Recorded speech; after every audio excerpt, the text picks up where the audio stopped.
Welcome to the Deep Wealth Podcast, where you learn how to extract your business and personal deep wealth.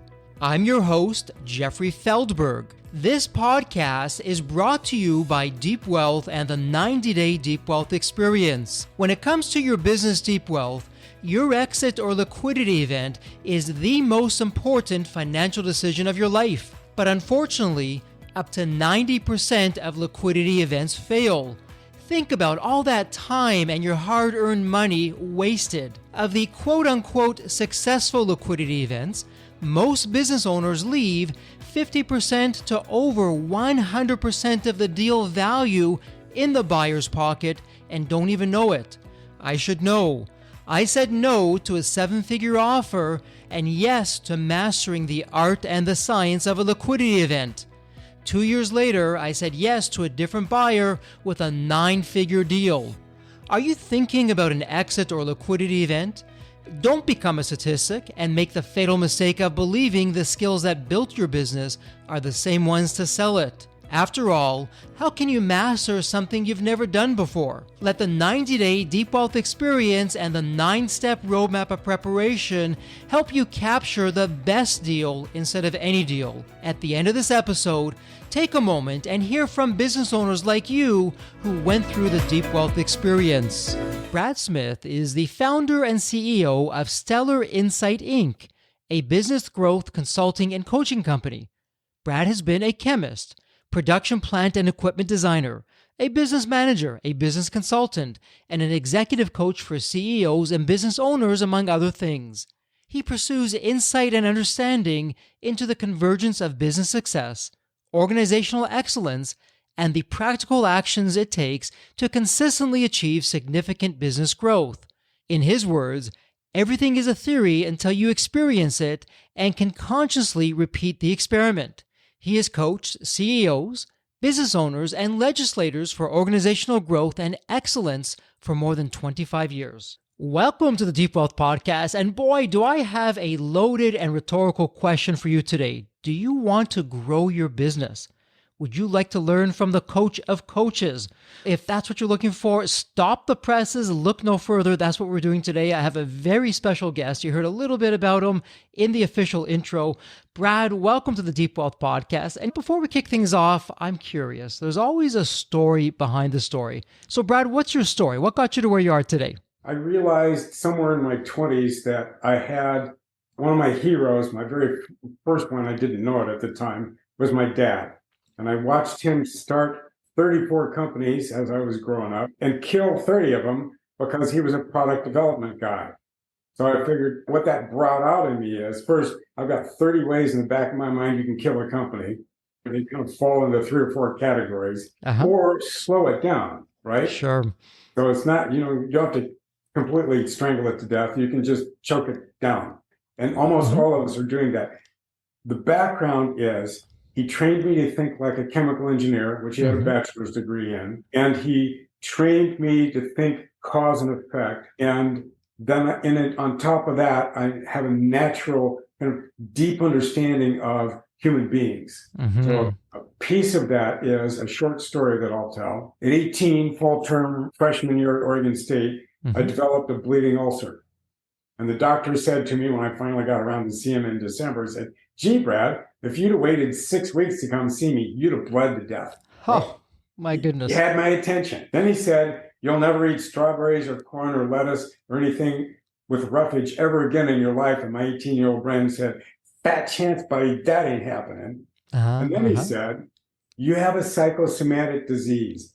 Your emotions affect the severity of your symptoms." And in that instant, with the previous statement, I made the full-on 100% commitment to conquer the disease from the inside out. So that meant I had to learn how to watch my emotions. I had to study patterns. I had to study and watch constantly. So what I learned out of that was pattern watching and awareness and cause and effect process, and eventually got down to, so I stopped the bleeding within a year or two. Then I stopped the pain about 3 or 4 years later. Then it just turned into intermittent, but I had to watch my diet like a hawk.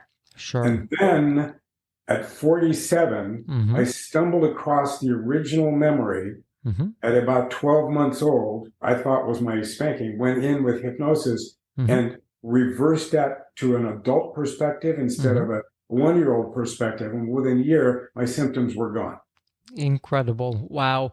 Brad, as you're talking about this, you've really come to the right place because the tagline for this podcast, the Deep Wealth Podcast, is helping you extract both your business and your personal deep wealth. And on the personal side, your health is your wealth. It's front and center. So would love to really go into all those different angles. But wow, quite the background that you had from your father to your own personal journey to the exploration. And you really hit home a point for me. That is, whoever said business isn't personal has never been in business or never had a business. Everything is personal.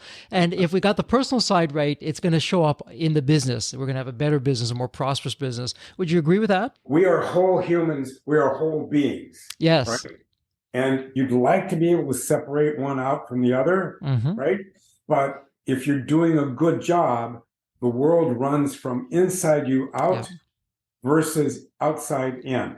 We get validation as infants and toddlers from the outside in, but how you actually live your life. And I'm in the middle of writing a book on synchronicity and the mechanisms of it and how that goes through it. So go back deep enough. If you have a pattern in your life that doesn't work, right? Go back in, do enough conversation with yourself, write it all out if you have to, and then figure out when you made the decision that you weren't worthy of being wealthy. Yeah, so powerful there. And science is finally catching up with what the ancients have known. And now we call it the quantum field. The people call it manifestation. To your point, your inner thoughts form your outer world. So before moving on, you bring up a really salient point. So for our listeners out there, whether it's on the business side, whether it's on the personal side, they have a limiting belief. You brought up the belief of success or wealth, that, hey, someone's feeling they're not worthy of it, that they can write that out, journal it out. Is there a specific methodology or system that our listeners should be following to help them work through whatever that blockage or issue is? First off, be aware that there's actually a pattern that you've got that doesn't let it into your life. Okay. Right? And then track it back to what you did. So if you have to do a whole review of your life, write down your life story around that issue, all the things that pop up around it. So write it down, list it out, go back to the key memories, and you can get a coach, right? Or you can get a therapist, or you can get, I have friends that are hypnotherapists, and they help me go below the conscious mind. Let's put it this way. If you have an event that's happening that's you don't understand the cause of it, and you can't understand why you can't ever get a particular thing achieved, don't point the finger outward, point the finger inward, because you made a decision at some point in your life. Go back and track it down. I do meditation, right? Daily.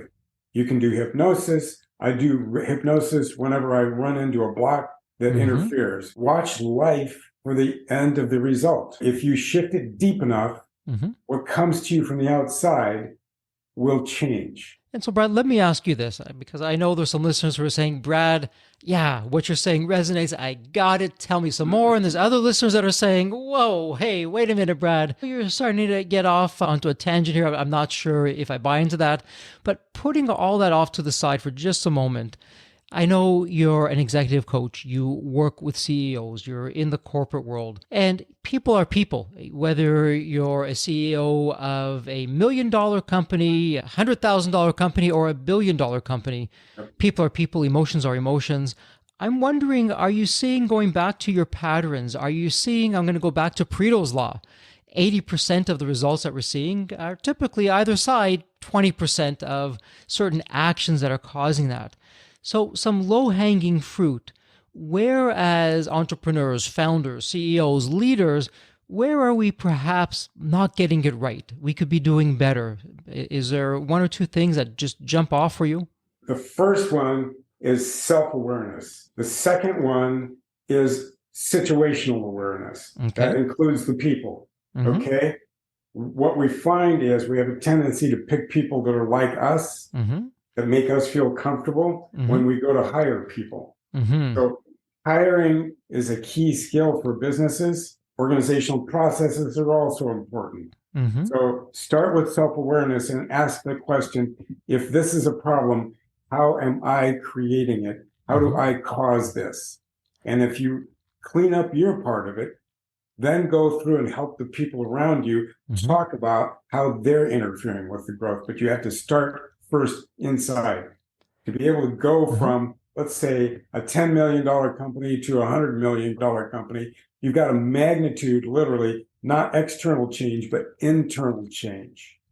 If you go from a $100 million company to a $1 billion company, you've got another magnitude, right? Doesn't mean there's not a lot of little steps in the middle. The more you create inside out, the better your life will be. And so really, big picture wise, as I'm listening to you and processing what you're saying, it's coming back to, if I could use a word, mindset, that our mindset, how we're looking at the world. And I love how you say, hey, if you're having an issue, don't point the finger, because when you're pointing the finger, you have four others pointing right back at you.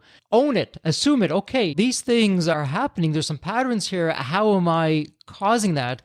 And so, Brad, would it be on base or off base that when we're not aware of the patterns, when we're not aware of how we're causing it, it's as if we're like the emperor with no clothes. So to your example, we're surrounding ourselves with the wrong kind of people, maybe yes people, tell us what we want to hear, we don't want conflict, but the performance suffers, or we're not as resilient as we should be. Is there something to what I'm saying? Absolutely.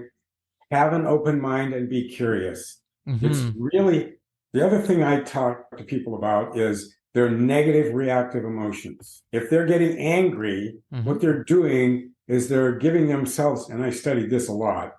If you get angry, you're giving yourself permission to be powerful. More powerful than you actually believe you are. And what you're trying to do is get the person you're angry at, if it's an interaction, you're trying to get them to let go and become a child or a toddler again, so that as your powerful self can be, you can make them obey you. That's a ridiculous situation, right? So the purpose of our reactive emotions is to compensate for perspectives we have about ourselves. Interesting. So again, from that mindset kind of perspective, in a situation really where we're trying to, from what you're saying, influence or positively persuade someone or have a situation come out to something that hopefully is helping somebody while we're helping ourselves, how should we go into that kind of situation and prepare for that? That maybe it's going to work, maybe it's not. What kind of mindset do we need to have us, regardless of what happens, come out on top? It takes 3 or 4 things as a foundation for that sort of conversation. First, go in curious. If you're curious first, then you don't have all the solutions, right? Then go in curious, that gives you an open mind, right? And have the commitment to find a solution where both people win, okay? If it's possible to do win-win, right? Or just win, not lose, because there's those, right? Yep. And then go into the situation where you're committed to that outcome, positive outcome, then be willing to learn and be patient and collaborate. Okay. So really, as you talk about this, the collaboration, which you put at the end, is really a theme all the way through. So go in being curious. Hey, I don't know what I don't know. Let's see what I'm going to learn. Let me see how I can help. What's going on the other side? And how can I create a win-win? And really, Brad, these techniques, these strategies that we're talking about, some people say, yeah, I've heard that. It's been around for ages. There's a good reason why it's been around for ages, because it works. But for the listeners that are saying, okay, come on, Brad, in big corporate companies, these kinds of strategies work. Are you serious? What would you say to that person? So going into a situation where most large organizations are broken. They don't think they are, but they are, right? And so if they had generosity and kindness as their foundation and curiosity as their foundation, things, when they say it's company policy, yeah, that's fine. But one person or maybe 2 people came to that decision and then shared it with the rest of the company. So company policy doesn't cut mustard with, okay? In order to grow past the moments of that in a big corporation, if everybody were completely engaged and enthusiastic in a company, they would do wonders for the world, and there would be excess. Then it wouldn't be about greed. It would be about generosity. What can we give our clients and our customers that they don't have yet? You know, Brad, it's interesting that you're talking about that, and I'm going to call it the abundance mentality, because what's happening right now, right before our eyes, as we record this podcast and when it gets released, artificial intelligence, AI, it's a game changer. And when you hear the thought leaders behind the AI systems themselves, they're talking about a new kind of abundance, what I think is a better kind of abundance, where it's not just abundance for a person, it's abundance for the planet, of how we can leverage AI into making everyone's lives better. So let me ask you this, because you bring up such an important concept around culture.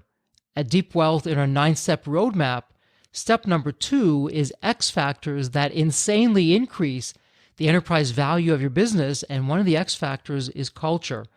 So for our community, who of course is interested in having a thriving and rich culture, where the people are empowered to do the right things and they're helping clients, they're doing the better good, and at the same time helping enough people get what they want so they get what they want, increased growth in revenues, profits, the list goes on and on.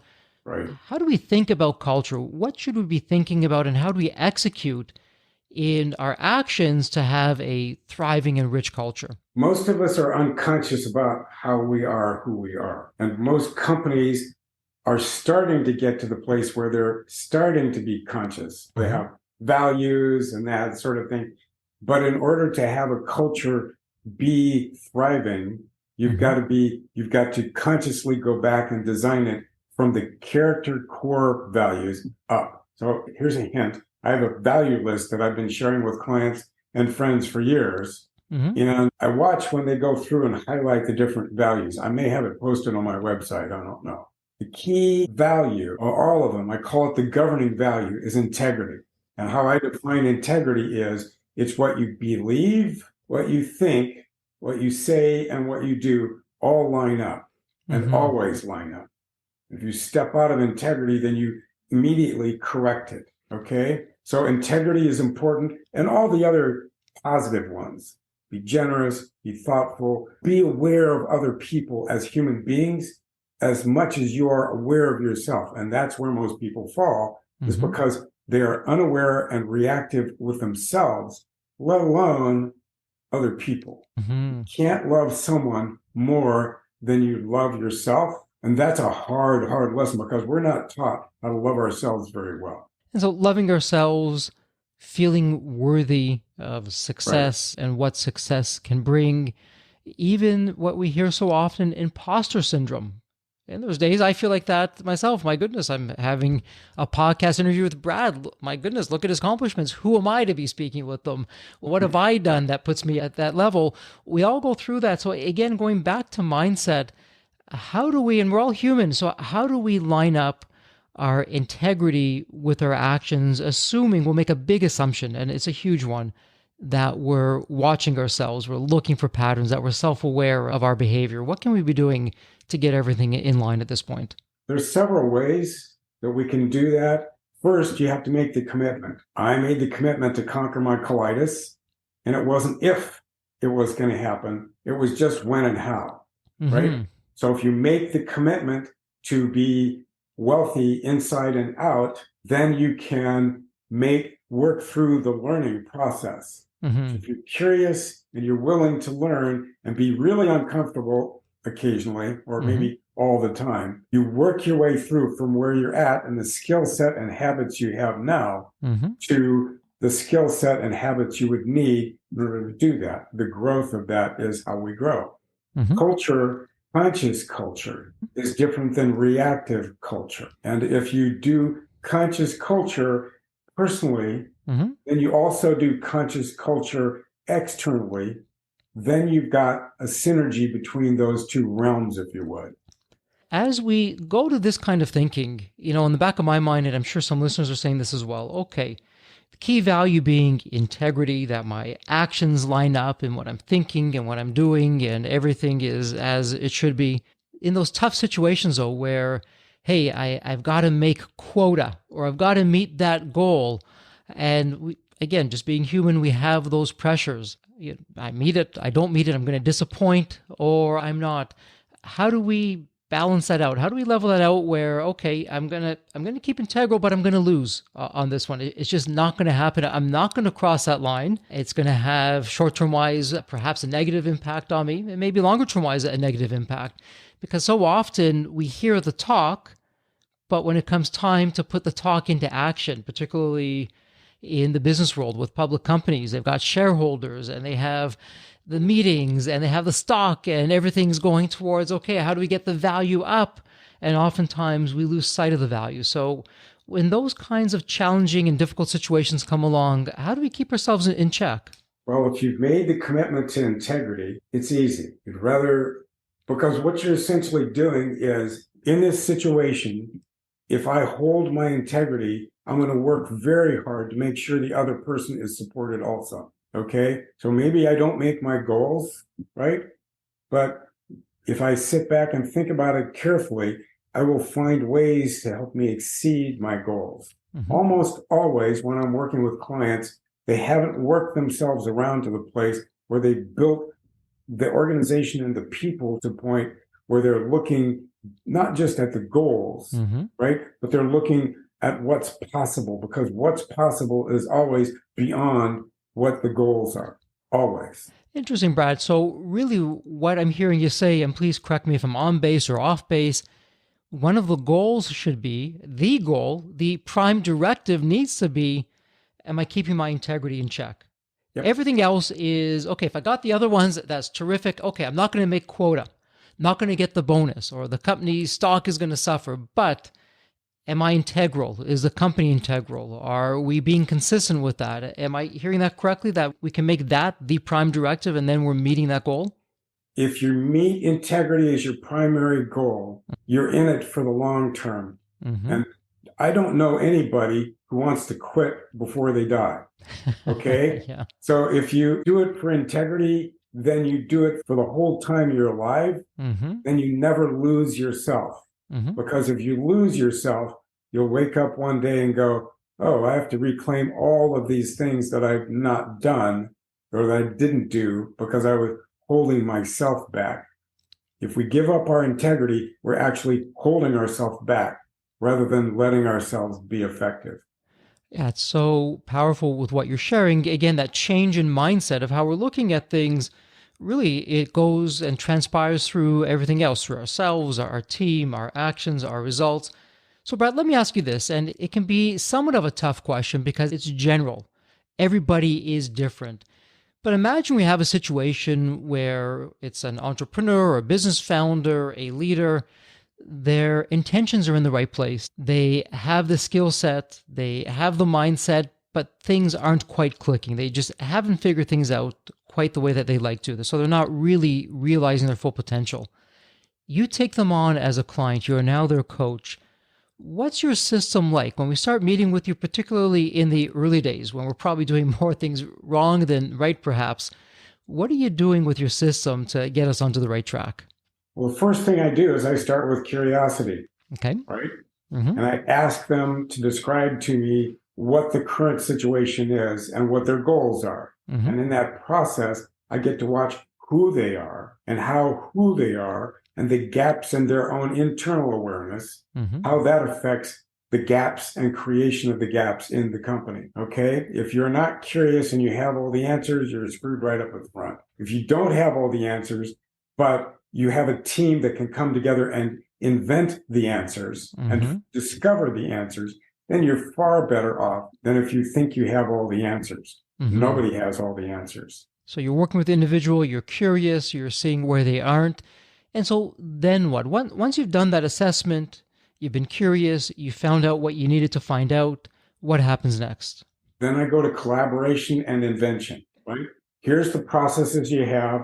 These are the results you have. Here's the market you're after. You know, something in the back of my mind, does the business model actually work? Is there a connection with the market? And then we go to invention and discovery throughout the things they don't know to the things they need to know. I will give them homework and drive them hard, both internally and externally.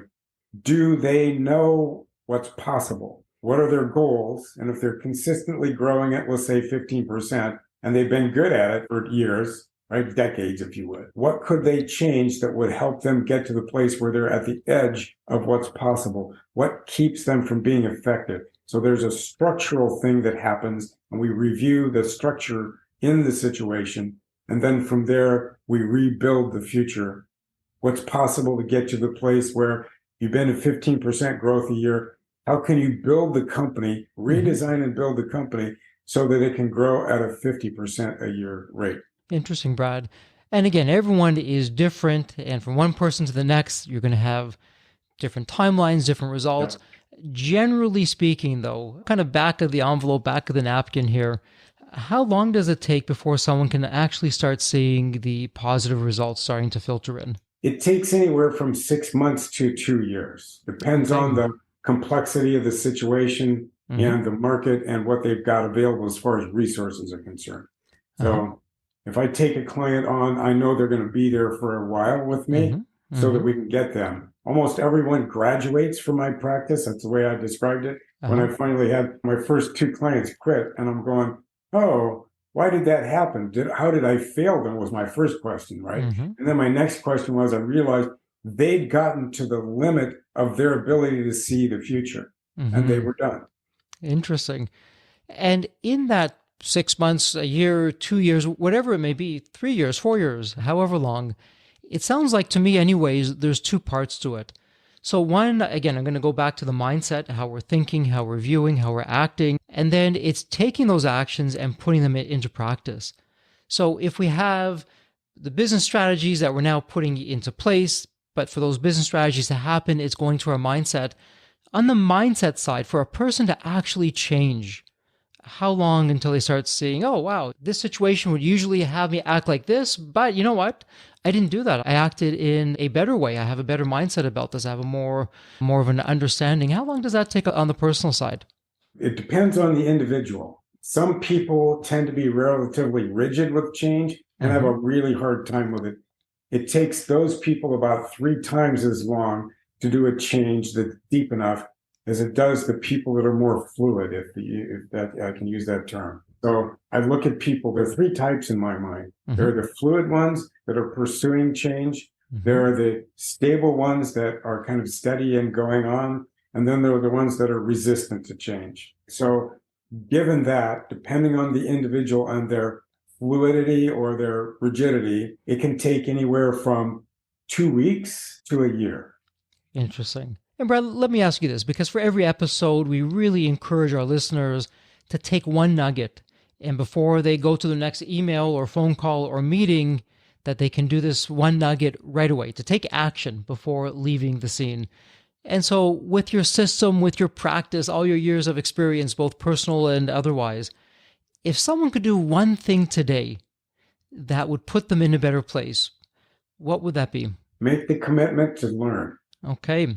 Make the commitment to learn. And in that, I'm going to even throw be curious from what you're saying earlier, almost one and the same, really, maybe just saying it in different ways. So make a goal that's going to challenge you. Make a goal that's going to challenge you, and then be curious and learn. What keeps me from being at that spot instead of where I'm at right now? And how did I get here from where I was? Interesting. Said in more crude words, there's this popular expression out there, innovate or perish, and along those lines, but it's really not far from what you're saying here. Hey, make the commitment, make the goal to learn, to expand yourself, to make something, a bigger picture goal that's really going to push the limit for you. Be curious along the way. Right. So I would add one more thing that I want people to seriously look at. Look at all your negative reactive emotions, the things that trigger you that have got a lot of energy in them. Write them down and make the commitment to unlearn them as habits. Interesting. And Brad, going back to what you said at the very start of the conversation, be aware, look at patterns. And if you see the same patterns happening again and again, take the responsibility. So here's the question for you. Would I be onto something if I said, if someone's going through the same patterns where they're the victim time and time again, they're the ones that are bringing those people or circumstances into their lives to have that happen in the first place? Would I be on base, off base with that? What would you say? I would have people ask themselves, what's my purpose for this result in my life? If I like being a victim, which nobody does, right? What do I get out of being a victim? And how am I compensated for how I view myself? My view is this. We make 3 decisions when we're born, right afterwards. First one is I'm not capable because we're not at this long, right? The second one is I'm not responsible because you can't be if you're not capable. The third one is I'm not valuable. And if you're not capable, you're not responsible, and you're not valuable, and you don't go back in and change those, you're going to get to be a victim your whole life. But if you choose to be responsible, and that's the adult choice, right? That's the choice to learn to be an adult, we'll put it that way. Then you go back and learn capability. And from that, then eventually you can infer that you're valuable. But it has to be authentic and neutral, no egotism or insecurity involved in it. That's a big chunk to drop on people. Wow, that's huge. I mean, that could be an episode in and of itself, but there's so much wisdom in what you're sharing. And for our listeners, I really hope you picked up on that. So, Brad, let me ask you this, because we can go down all these different areas. I would love to. That said, we're starting to bump up against some time. So we're going to go into wrap-up mode. And I have the privilege and the honor to ask every guest this question. So let me set up the question for you. It's a really fun one. Think of the movie Back to the Future. And in the movie, you have that magical DeLorean car that will take you to any point in time. So imagine now, Brad, it's tomorrow morning. You look outside your window. And when you're looking out your window, not only is a DeLorean car there, but the door is open, waiting for you to hop on in.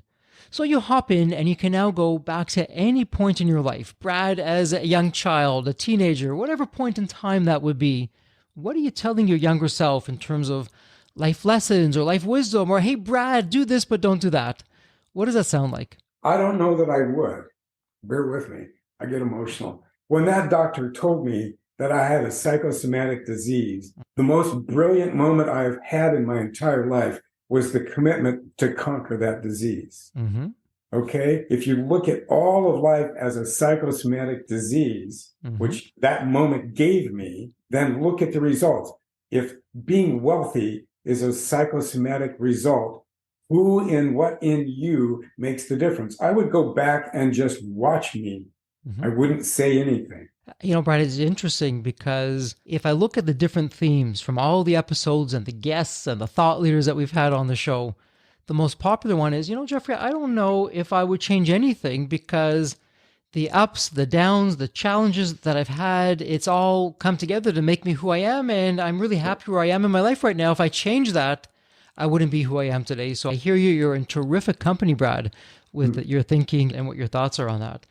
Brad, let me ask you this. And we're going to have this in the show notes for our listeners. It'll be point and click. It can't get any easier. For a listener who has some questions, or they want to become a client, or they want to reach out to you, where's the best place online someone can find you? My website is stellarinsightinc.com, and they can go to my website. I think there's a button somewhere on the front page that says, you want to talk to me, click here. You can set up an appointment and get on my calendar. Terrific. For our listeners, it doesn't get any easier. We'll have that in the show notes. Encourage you to do that. Take Brad up on his offer. Get that appointment. Have that conversation. It can change your life for the better, change your trajectory and your destiny. Brad, that said, this is an official wrap.